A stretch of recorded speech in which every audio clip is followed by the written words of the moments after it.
ನೀವೇನು ನಮ್ಮ ಚಾನಲ್ಸ್ಗೆ ಸಬ್ಸ್ಕ್ರೈಬ್ ಆಗಿಲ್ಲ ಅಂದರೆ ಈ ಕೂಡಲೇ ಸಬ್ಸ್ಕ್ರೈಬ್ ಬಟನನ್ನು ಒತ್ತಿ, ಹಾಗೆ ಪಕ್ಕದಲ್ಲಿರುವ ಬೆಲ್ ಐಕಾನ್ನ ಕ್ಲಿಕ್ ಮಾಡಿ. First card ace of pentacles ಬಂದಿದೆ. ಏಸ್ ಆಫ್ ಪೆಂಟಿಕಲ್ಸ್ನ ನಾವು ನ್ಯೂ ಬಿಗಿನಿಂಗ್ಸ್ ಅಂತ ಕರಿತೀವಿ, ಅಥವಾ ಪೆಂಟಿಕಲ್ಸ್ ಅಂದರೆ ಹಣ ಅಂತ ನಾನು ತುಂಬ ಸರ್ತಿ ಹೇಳಿದ್ದೀನಿ. ಡೌನ್ ಪೇಮೆಂಟ್, ಯಾವುದಾದ್ರೂ ಕಾರ್ ಅಥವಾ ವೆಹಿಕಲ್ ತೊಗೊಳೋಕ್ಕೆ ಡೌನ್ ಪೇಮೆಂಟ್, ಅಥವಾ ಯಾವುದಾದ್ರೂ ಸೈಟ್ ಇರ್ಬೋದು, ಅಪಾರ್ಟ್ಮೆಂಟ್ಸ್ ಇರ್ಬೋದು, ಆ ಥರ ಡೌನ್ ಪೇಮೆಂಟ್ ಮಾಡ್ತೀರಾ ಜಿಲಿ ಅಂತ ಹೇಳ್ತಾ ಇದೆ cards. Financial project, related to financial project ಅಂತ ಹೇಳ್ತೀವಿ ನಾವು. ಆನ್ಸರ್ಡ್ ಪ್ರೇಯರ್ಸ್ ಅಂತ, ನೀವು ಇಷ್ಟು ದಿನ ಏನು ದೇವ್ರ ಹತ್ರ ಪ್ರಾರ್ಥನೆ ಮಾಡ್ಕೊಳ್ತಾ ಇದ್ದೀರಿ, ಏನು ನಿಮ್ಮ ಕ್ವಶನ್ಸ್ ಇತ್ತು ದೇವ್ರ ಮುಂದೆ, ನೀವು ತುಂಬ ಕ್ವಶನ್ಸ್ನ ಕೇಳ್ತೀರಾ, ತುಂಬ ಕಷ್ಟಗಳನ್ನ ತೋಡ್ಕೊಳ್ತೀರಾ, ಯಾಕೆ ನನಗೆ ಇಷ್ಟು ಕಷ್ಟ, ಆ ಥರ ತುಂಬ ಕ್ವಶನ್ಸ್ ಇರುತ್ತೆ. ನಿಮ್ಮ ಎಲ್ಲ ಕ್ವಶನ್ಸ್ಗೂ ಉತ್ತರಗಳು ಈ ತಿಂಗಳು ನಿಮ್ಗೆ ಸಿಗುತ್ತೆ. ಬೈಯಿಂಗ್ ಆ್ಯಂಡ್ ಮೂವಿಂಗ್ ಅಂತ ಹೇಳ್ತಾ ಇದೆ. ಮೇ ಬಿ ನೀವು ಮನೆ ಶಿಫ್ಟ್ ಮಾಡ್ಬೋದು, ಹೊಸ ಮನೆ ತೊಗೊಳ್ಬೋದು, to bigger and better home ಅಂತ ಕೂಡ ಕಾರ್ಡ್ ಹೇಳ್ತಾ ಇದೆ. ನಿಮ್ಮ ರಿಲೇಷನ್ಶಿಪ್ಪು ಮನಿ ಜೊತೆ ತುಂಬ ಚೆನ್ನಾಗಿರುತ್ತೆ ಅಂತ ಪೆಂಟಿಕಲ್ಸ್ ಹೇಳುತ್ತೆ.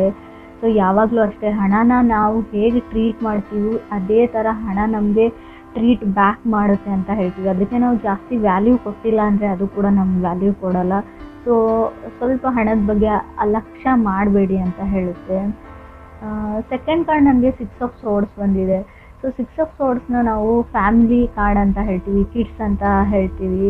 ಸೊ ಸ್ಟಾರ್ಟಿಂಗ್ ಫ್ರಮ್ ಸ್ಕ್ರ್ಯಾಚ್ ಅಂತ ಹೇಳ್ತೀವಿ.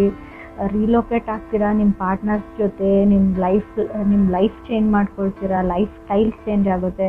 ಬಿಕಾಸ್ ಆಫ್ ನೀವು ಬೇರೆ ಸ್ಟೇಟಿಗೆ ಟ್ರಾವೆಲ್ ಮಾಡ್ತಾ ಇದ್ದೀರಾ, ಅಥವಾ ಫಾರಿನ್ ಲ್ಯಾಂಡ್ಗೆ ಟ್ರಾವೆಲ್ ಮಾಡೋ ಪ್ಲ್ಯಾನ್ಸ್ ಇದೆ ನಿಮಗೆ, ಅಥವಾ ಫಾರಿನ್ ಲ್ಯಾಂಡಿಂದ ನೀವು ಮದುವೆಗೆ ಟ್ರೈ ಮಾಡ್ತಾ ಇದ್ದಾರೆ. 6 ಆಫ್ ಸೋರ್ಸ್, ಫಾರಿನ್ ಲ್ಯಾಂಡಿಂದ ನಿಮಗೆ ಆಫರ್ಸ್ ಬರೋ, ಇನ್ವಿಟೇಷನ್ಸ್ ಬರೋ ಚಾನ್ಸಸ್ ಇದೆ ಮದುವೆಗೋಸ್ಕರ ವೆಯ್ಟ್ ಮಾಡ್ತಾ ಇರೋರಿಗೆ.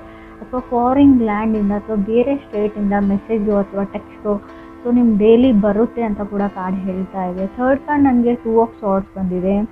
ತುಂಬ ಕ್ರಾಸ್ ರೋಡ್ಸ್ ಅಂದರೆ ತುಂಬ ಕಷ್ಟಗಳು, ತುಂಬ ಕಷ್ಟದ ದಾರಿಯಿಂದ ನಡೆದು ಬಂದಿದ್ದೀರಾ ಇಲ್ಲಿವರೆಗೂ. ಇವಾಗ ಹೇಗೆ ನನ್ನ ಲೈಫ್ನ ಚೇಂಜ್ ಮಾಡ್ಕೊಳ್ಳಿ ಅಂತ ಕೆಲವರು ಯೋಚನೆ ಮಾಡ್ತಾ ಇದ್ದಾರೆ. ಅನ್ಸರ್ಟನಿಟಿ ಇನ್ನೂ ಇದೆ ಲೈಫಲ್ಲಿ, ಯಾವುದು ದೃಢವಾಗಿಲ್ಲ ಅಂತ ನಿಮಗೆ ಅನ್ನಿಸ್ತಾ ಇದೆ. ಆವಾಗ ನೀವೇನು ಮಾಡ್ತೀರಾ, ಸೊ ಯಾವುದಾದ್ರೂ ಬೇರೆ ಊರಿಗೆ ಅಥವಾ ಬೇರೆ ಜಾಗಕ್ಕೆ, ಬೇರೆ ಮನೆಗೆ ಶಿಫ್ಟ್ ಆದರೆ ನನ್ನ ಲೈಫ್ ಚೇಂಜ್ ಆಗುತ್ತಾ ಅಂತ. ಸೊ ಆ ಥರ ಯೋಚನೆ ಮಾಡಿಬಿಟ್ಟು ನಿಮ್ಮ ಬ್ಯಾಗ್ನ ಪ್ಯಾಕ್ ಮಾಡಿಕೊಂಡು ಬೇರೆ ಕಡೆ ಹೋಗ್ತೀರಾ. ಸೊ ಅಲ್ಲಿ ಹೋದ್ಮೇಲೂ ಕೂಡ ನಿಮಗೆ ಸ್ವಲ್ಪ ದಿನ ಅನ್ಸರ್ಟನಿಟಿ ಫೀಲ್ ಆಗುತ್ತೆ, ಅಥವಾ ನಿಮ್ಮ ಮನೆಯವರಿಂದ ಅಥವಾ ನಿಮ್ಮ ವೈಫಿಂದ, ಹಸ್ಬೆಂಡಿಂದ, ನಿಮ್ಮ ಫ್ಯಾಮ್ಲಿಯಿಂದ ಸ್ವಲ್ಪ ದಿನದ ಮಟ್ಟಿಗೆ ನೀವು ದೂರ ಇರಬೇಕಾಗುತ್ತೆ ಅಂತ ಕೂಡ ಕಾರ್ಡ್ ಹೇಳುತ್ತೆ. ಫೋರ್ತ್ ಕಾರ್ಡ್ ನನಗೆ ವೀಲ್ ಆಫ್ ಫಾರ್ಚೂನ್ ಬಂದಿದೆ.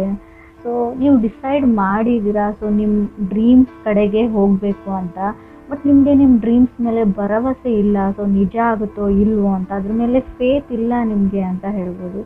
ಸೊ ಬಟ್ ನೀವು ಫ್ರೀ ವೀಲ್ ಇದ್ದೀರಾ, ಯಾವುದಾದ್ರೂ ಡಿಸಿಷನ್ನ ತೊಗೊಳ್ಬೋದು. ಸೊ ಅದೇ ಡಿಸಿಷನ್ ಅಂತ ಅಲ್ಲ, ಲೈಫ್ ಸೆಕ್ಯೂರಿಟಿ ನೋಡ್ಕೊಳ್ಳ ಅಥವಾ ನನ್ನ ಡ್ರೀಮ್ಸ್ ನೋಡ್ಕೊಳ್ಳ ಅಂತ ಅನ್ನಿಸ್ಬೋದು. ಒಂದು ಕನೆಕ್ಷನಲ್ಲಿ ನಿಮಗೆ 2 ಆಪ್ಷನ್ಸ್ ಬರುತ್ತೆ ಅಥವಾ ಆಲ್ರೆಡಿ ಇದ್ದಾರೆ ಲೈಫಲ್ಲಿ.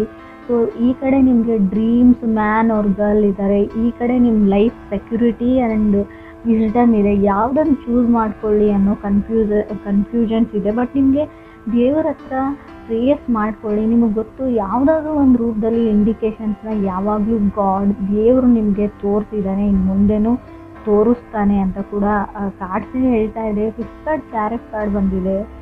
ಫಾರ್ವರ್ಡ್ ಮೂವಿಂಗ್ ಅಂತ ಹೇಳ್ತೀವಿ, ಎಲ್ಲೂ ನಿಂತ್ಕೊಳ್ಳಲ್ಲ. ಚಾರೆಟ್ ಕಾರ್ಡ್ ಬಂದರೆ ಒಂದು ವೆಹಿಕಲ್ ತೊಗೊಳ್ತೀರಾ, ಇಲ್ಲ 7th ಹೌಸ್ನ ನೋಡೋದಾದರೆ ನಾನು ತುಂಬ ಎಮೋಷ್ನಲ್ ಇದ್ದರೂ ಚಾರೆಟ್ ಕಾರ್ಡ್ ಬರುತ್ತೆ. ಎಮೋಷ್ನಲ್ ಇನ್ ಕನೆಕ್ಷನ್, ತುಂಬ ಜಗಳಗಳಾಗುತ್ತೆ, ಆರ್ಗ್ಯುಮೆಂಟ್ ಆಗುತ್ತೆ, ಮತ್ತೆ ಪ್ಯಾಚಪ್ ಆಗ್ತೀರಾ. ಏನೋ ಗೊತ್ತಿಲ್ಲ, ಅವ್ರ ಜೊತೆ ಇದ್ದರೆ ನಿಮಗೆ ಯಾವುದೇ ಲಾಭ ಇಲ್ಲ, ಏನೂ ಇಲ್ಲ, ಅಲ್ಲಿ ನೀವೇ ಎಮೋಷ್ನಲಿ ಡ್ರೈನ್ ಆಗ್ತೀರ.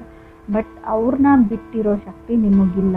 ಏನೇ ಆಗಲಿ ಅವ್ರ ಜೊತೆನೇ ಇರಬೇಕು ಅಂತ ಅಂದ್ಕೊಳ್ತೀರ. ಬಟ್ ಈಗೋ ಪ್ರಾಬ್ಲಮ್, ಸಡನ್ನಾಗಿ ಸಣ್ಣ ಪುಟ್ಟ ವಿಷಯಕ್ಕೆ ಜಗಳ ಆಡಿಬಿಟ್ಟು ಎಲ್ಲಿಗೋ ಹೋಗ್ಬಿಡುತ್ತೆ ಅಂತ ಕೂಡ ಕಾರ್ಡ್ ಹೇಳ್ತಾ ಇದೆ. ಆದಷ್ಟು ಜಗಳ ಆಡದೇ ಇರೋಂಗೆ ನೀವು ಕಾಪಾಡ್ಕೊಂಡ್ರೆ ನಿಮ್ಮ ರಿಲೇಷನ್ಶಿಪ್ ಗಟ್ಟಿಯಾಗಿರುತ್ತೆ ಅಂತ ಕಾರ್ಡ್ ಹೇಳುತ್ತೆ. 6th ಕಾರ್ಡ್ ನನಗೆ ಕ್ವೀನ್ ಆಫ್ ಪೆಂಟಿಕಲ್ಸ್ ಬಂದಿದೆ. Queen of pentacles stability. So like real estate ವ್ಯವಹಾರ ಮಾಡ್ಬೋದು, ನೀವು ಏನಾದರೂ ತೊಗೊಳ್ಬೋದು ಅಂತ ನಾನು ಮುಂಚೆನೇ ಹೇಳಿದ್ದೀನಿ ಫಸ್ಟ್ ಕಾರ್ಡಲ್ಲಿ, ಏಸ್ ಆಫ್ ಪೆಂಟಿಕಲ್ಸಲ್ಲಿ. ಸೊ ಮೆಟೀರಿಯಲಿಸ್ಟಿಕ್ ವರ್ಲ್ಡಲ್ಲಿ ಫರ್ನಿಚರ್ ಆಗ್ಬೋದು, ಜ್ಯುವೆಲರಿ ಆಗ್ಬೋದು, ಆ ಥರ ಖರೀದಿ ಮಾಡ್ತೀರಾ. ಸೊ ಯಾರಿಗೋ ಆ್ಯನಿವರ್ಸ್ರಿ ಇರ್ಬೋದು, ನಿಮ್ಮ ಮದುವೆ ಆ್ಯನಿವರ್ಸ್ರಿ, ಸೊ ಯಾರ್ದಾದ್ರು ಬರ್ಡೇ ಇರ್ಬೋದು, ಅಥವಾ ನಿಮ್ಮ ಫ್ರೆಂಡ್ ಸರ್ಕಲಲ್ಲಿ ಫ್ಯಾಮಿಲಿಯಲ್ಲಿ ಮ್ಯಾರೇಜಸ್ ಇರ್ಬೋದು. ಸೊ ತುಂಬ ಶಾಪಿಂಗ್ ನೀವು ಮಾಡ್ತೀರಾ, ಆಲ್ರೆಡಿ ಮಾಡಿದ್ದೀರಾ, ನಿಮ್ಮದೇ ಮದುವೆ ಕೂಡ ಕೆಲವ್ರದ್ದು ಇರ್ಬೋದು ಅಂತ ಕಾರ್ಡ್ ಹೇಳುತ್ತೆ. 7th ಕಾರ್ಡ್ 4 ಆಫ್ ಕಪ್ಸ್ ಇದೆ.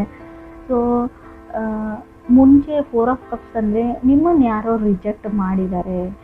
ಇವಾಗ ಏನಂದರೆ ಅವ್ರು ನಿಮಗೆ ಎಂಟರ್ಟೈನ್ ಮಾಡ್ತಾ ಇದ್ದಾರೆ. ಯಾವ ಥರ ಅಂದರೆ ನಿಮ್ಮ ಜೊತೆ ಕಮ್ಯುನಿಕೇಟ್ ಮಾಡೋಕ್ಕೆ ಟ್ರೈ ಮಾಡ್ತಾ ಇದ್ದಾರೆ. ಸೊ ಏನಿದೆ ಅವ್ರ ಮನಸ್ಸಲ್ಲಿ ಅಂತ ಗೊತ್ತಾಗ್ತಾ ಇಲ್ಲ. ಆಲ್ರೆಡಿ ನಿಮಗೆ ನೋ ಹೇಳಿದ್ದಾರೆ, ಆದರೂ ಕೂಡ ಏನೋ ಮುಂಚೆ ಅವರು ನೋ ಹೇಳಿಬಿಟ್ಟು ನಿಮ್ಮ ಜೊತೆ ಕಮ್ಯುನಿಕೇಷನ್ ಸ್ಟಾಪ್ ಮಾಡ್ಕೊಂಡ್ಬಿಟ್ಟು ದೆ ವೆಂಟ್ ಕೋಲ್ಡ್ ಅಂತ ಹೇಳ್ತಾ ಇದೆ. ಸೊ ಬಟ್ ಇವಾಗ ಅವ್ರು ನಿಮ್ಮನ್ನು ಎಂಟರ್ಟೈನ್ ಮಾಡ್ತಾ ಇದ್ದಾರೆ. ಯಾಕಂದರೆ 8 ಕಾರ್ಡ್ 3 ಆಫ್ ಕಪ್ಸ್ ಬಂದಿದೆ.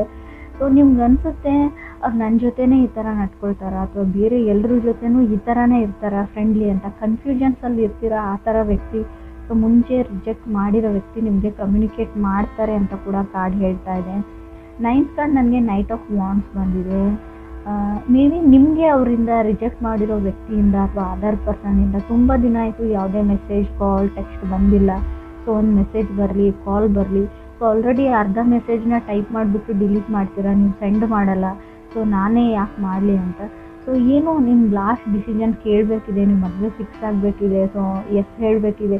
ಒಂದು ಮಾತು ಅವ್ರನ್ನ ಕೇಳಿಬಿಡಲ್ಲ. ಆಲ್ರೆಡಿ ನೀವು ಪ್ರಪೋಸ್ ಮಾಡಿರ್ಬೋದು, ಅವ್ರಿಗೆ ಎಸ್ ನೋ ಏನೂ ಹೇಳಿರ್ಲಿಕ್ಕಿಲ್ಲ, ಅಥವಾ ನೀವು ರಿಲೇಷನ್ಶಿಪ್ಪಲ್ಲಿ ಇದ್ಬಿಟ್ಟು ಯಾವುದೇ ಅವ್ರಿಗೊಂದು ಮಾತು ಹೇಳಬೇಕು ಅಂತ ಅಂದ್ಕೊಳ್ತಾ ಇದ್ದೀರಾ. ಸೊ ನೀವು ರೆಡಿ ಆಗಿದ್ದೀರಾ ಸೆಟಲ್ ಆಗೋಕ್ಕೆ. ಬಟ್ ಏನೋ ಅವ್ರು ನಿಮ್ಮ ಎಕ್ಸ್ ಅಂತ ಆಗಲಿ ಏನೋ ಅವ್ರಿಗೊಂದು ಮಾತು ತಿಳಿಸ್ಬಿಡೋಣ ಅನ್ನೋ ಲಾಸ್ಟ್ ಚಾನ್ಸಲ್ಲಿ, ಸೊ ಲಾಸ್ಟ್ ಮಿನಿಟಲ್ಲೂ ನೀವು ಇದನ್ನು ಯೋಚನೆ ಮಾಡ್ತಾ ಇದ್ದೀರಾ ಅಂತ ಕಾರ್ಡ್ ಹೇಳ್ತಾ ಇದೆ. ನೀವು ಅಥವಾ ನೀವು ಕ್ರಾಸ್ ವಾಚರ್ಸ್ ಇವ್ರ ಜೊತೆ ಕನೆಕ್ಟ್ ಆಗಿರೋ ವ್ಯಕ್ತಿಗಳು ಕೂಡ ಆಗಿರ್ಬೋದು. 10th ಕಾರ್ಡ್ ನನಗೆ ಕಿಂಗ್ ಆಫ್ ಕಪ್ಸ್ ಬಂದಿದೆ. ಸೊ ಕೆಲವ್ರಿಗೆ ಒಬ್ಬ ವ್ಯಕ್ತಿ ನಿಮ್ಮ ಲೈಫಲ್ಲಿರೋರು ಯಾವಾಗಲೂ ಹೇಳ್ತಾರೆ ನಿಮ್ಮ ಮೇಲೆ ಫೀಲಿಂಗ್ಸ್ ಇದೆ ಅಂತ. ಸೊ ಯಾವ ಥರ ಫೀಲಿಂಗ್ಸ್ ಅಂತ ಗೊತ್ತಿಲ್ಲ. ಮೇ ಬಿ ನೀವು ಹೇಳ್ಬೋದು ಅದರ್ ಪರ್ಸನ್ ಮೇಲೆ ಫೀಲಿಂಗ್ಸ್ ಇದೆ ಅಂತ.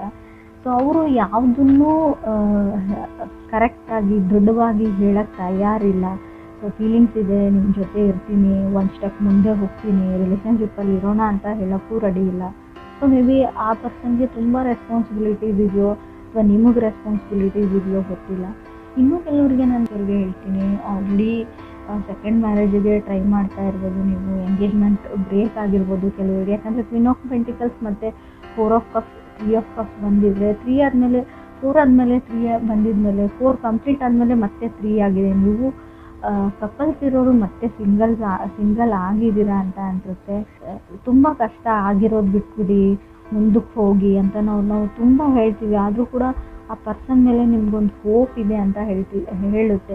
ಸೊ ಖಂಡಿತವಾಗ್ಲೂ ಲಾ ಆಫ್ ಅಟ್ರಾಕ್ಷನ್ನ ನೀವು ಟ್ರೈ ಮಾಡಿ. ಯಾವ ಥರ ಅಂದರೆ ಆಲ್ರೆಡಿ ಆ ಪರ್ಸನ್ ನಿಮ್ಮ ಹತ್ರ ಇದ್ದಾನೆ, ಅವ್ರ ಜೊತೆ ನೀವು ಸಂತೋಷದ ಟೈಮ್ನ ಕಳೀತಾ ಇದ್ದೀರಾ, ಅವ್ರು ನಿಮಗೆ ಕಾಲ್ ಮಾಡ್ತಾ ಇದ್ದಾರೆ, ಅವ್ರ ಜೊತೆ ಮಾತಾಡ್ತಾ ಇದ್ದೀನಿ ಅನ್ನೋ ಫೀಲಿಂಗಲ್ಲಿರಿ. ಖಂಡಿತ ಆ ವ್ಯಕ್ತಿ ನಿಮಗೆ ಕಾಲ್ ಬ್ಯಾಕ್ ಮಾಡೇ ಮಾಡ್ತಾರೆ, ಸೊ ಮೆಸೇಜ್ ಕೂಡ ಮಾಡೇ ಮಾಡ್ತಾರೆ ಅಂತ ಕೂಡ ಕಾರ್ಡ್ಸ್ ಹೇಳ್ತಾ ಇದೆ. ಸೊ ನಿಮಗೆ ತುಂಬ ಟ್ರಾವೆಲ್ ಆಪರ್ಚುನಿಟೀಸ್ ನಿಮಗೆ ಸಿಗುತ್ತೆ. ಸೊ ಖಂಡಿತ ನಿಮ್ಗೆ ಅನಿಸ್ಬೋದು ನಾನು ಇರೋ ಜಾಗದಿಂದ ಬೇರೆ ಜಾಗಕ್ಕೆ ಹೋಗಲ್ಲ, ಪ್ಲೇಸಿಗೆ ಹೋಗಲ್ಲ ಅಂತ ಅನಿಸುತ್ತೆ. ಸೊ ನೀವಿರೋ ಜಾಗದಿಂದ ನೀವಿರೋ ಮನೆಯಿಂದ ಬೇರೆ ಕಡೆ ಹೋಗಿ ನೋಡಿ, ಹೊಸ ಜನಗಳ ಜೊತೆ ಬೆರೆತು ನೋಡಿ. ನಿಮಗೇನೋ ಹೊಸ ಆಪರ್ಚುನಿಟಿ, ಹೊಸ ಒಂದು ಬಾಗಿಲು ಓಪನ್ ಆಗುತ್ತೆ. ನಿಮ್ಮ ಲೈಫ್ ಹಿಂಗೂ ಇದೆಯಾ, ಇದೇ ಥರನೂ ಇರ್ತಾರ ಜನ ಅನ್ನೋ ಎಕ್ಸ್ಪೀರಿಯೆನ್ಸು ನೀವು ಮಾಡ್ತೀರಾ. ತುಂಬ ಮೂಡಿ ಆಗಿಬಿಡಿ. ಸೊ ನನಗೆ ಯಾರ ಜೊತೆನೂ ಮಾತಾಡಲ್ಲ, ನನ್ನ ಲೈಫ್ ಇಷ್ಟೇ, ಸೊ ಯಾವಾಗಲೂ ನನಗೆ ಕೆಟ್ಟದ್ದೇ ಆಗುತ್ತೆ, ಆ ಥರ ಯೋಚನೆ ಮಾಡೋದನ್ನು ಬಿಟ್ಬಿಡಿ ಅಂತ ಹೇಳುತ್ತೆ. ಆದಷ್ಟು ಹಣನ ಸೇವ್ ಮಾಡಿ ಅಂತ ಹೇಳ್ತೀನಿ. ಲವ್ಲೆಸ್ ರೀಡಿಂಗ್ ಆಗಿರ್ಬೋದು, ಬಟ್ ನಾನು ರೀಡಿಂಗಲ್ಲಿ ಏನು ಬರುತ್ತೆ ಅದನ್ನು ಹೇಳ್ತೀನಿ. ಯಾರನ್ನೋ ನಂಬ್ತಾ ಇದ್ದೀರಾ, ಸೊ ಆಲ್ರೆಡಿ ದುಡ್ಡು ಕೊಟ್ಟಿದ್ದೀರಾ, ಸೊ ಇವಾಗಲೂ ದುಡ್ಡು ಕೊಡ್ತಾ ಇದ್ದೀರಾ, ನನ್ನ ಕಣ್ಮುಂದೆ ಬರ್ತಾ ಇದೆ ಅದು. ಸೊ ಸ್ಟಾಪ್ ಗಿವಿಂಗ್ ದೆಮ್ ಅಂತ ನಾನು ಹೇಳ್ತೀನಿ. ನಿಮ್ಮನ್ನು ಬರೀ ದುಡ್ಡಿಗೋಸ್ಕರ ಬಳಸ್ಕೊಳ್ತಾ ಇದ್ದಾರೆ. ಅವ್ರು ತುಂಬ ಒಳ್ಳೆ ವ್ಯಕ್ತಿನೂ ಆಗಿರ್ಬೋದು, ಬಟ್ ಅದೇ ದುಡ್ಡಿನ ವಿಷಯಕ್ಕೆ ಫ್ಯೂಚರಲ್ಲಿ ನಿಮಗೆ ಮನಸ್ತಾಪಗಳು ಬರ್ಬೋದು. ಸೊ ನಿಮ್ಮ ಹತ್ರ ದುಡ್ಡು ಇಲ್ಲ ಅಂತ ಹೇಳಿಬಿಟ್ಟು ಹಿಂದಕ್ಕೆ ಸರ್ಕೊಳ್ಳೋಕೆ ಟ್ರೈ ಮಾಡಿ. ಸೊ ನನ್ನ ಹತ್ರ ಇದೆ, ನಾನು ಸಹಾಯ ಮಾಡ್ತೀನಿ ಅಂದ್ಕೊಳ್ಬೇಡಿ. ಬೇರೆ ಯಾವುದೋ ರೂಪದಲ್ಲಿ ಅವ್ರಿಗೆ ದುಡ್ಡು ಸಿಗುತ್ತೆ, ನೀವು ಒಬ್ಬರೇ ಇಲ್ಲ ಅಂತ ಕೂಡ ಕಾರ್ಡ್ಸ್ ಹೇಳ್ತಾ ಇದೆ. ಅವ್ರಿಗೆ ಹೆಲ್ಪ್ ಮಾಡೋದು. ಸೊ ಬಿ ಕೇರ್ಫುಲ್ ಅಂತ ಹೇಳ್ತೀನಿ. ಟ್ರಾವೆಲ್ ಮಾಡೋರ್ಗು, ಸಿಂಗಲ್ ಆಗಿ ವೆಹಿಕಲ್ಸ್ ಡ್ರೈವ್ ಮಾಡೋರ್ಗು ಸೊ ಸ್ವಲ್ಪ ಕೇರ್ಫುಲ್ ಆಗಿರಿ.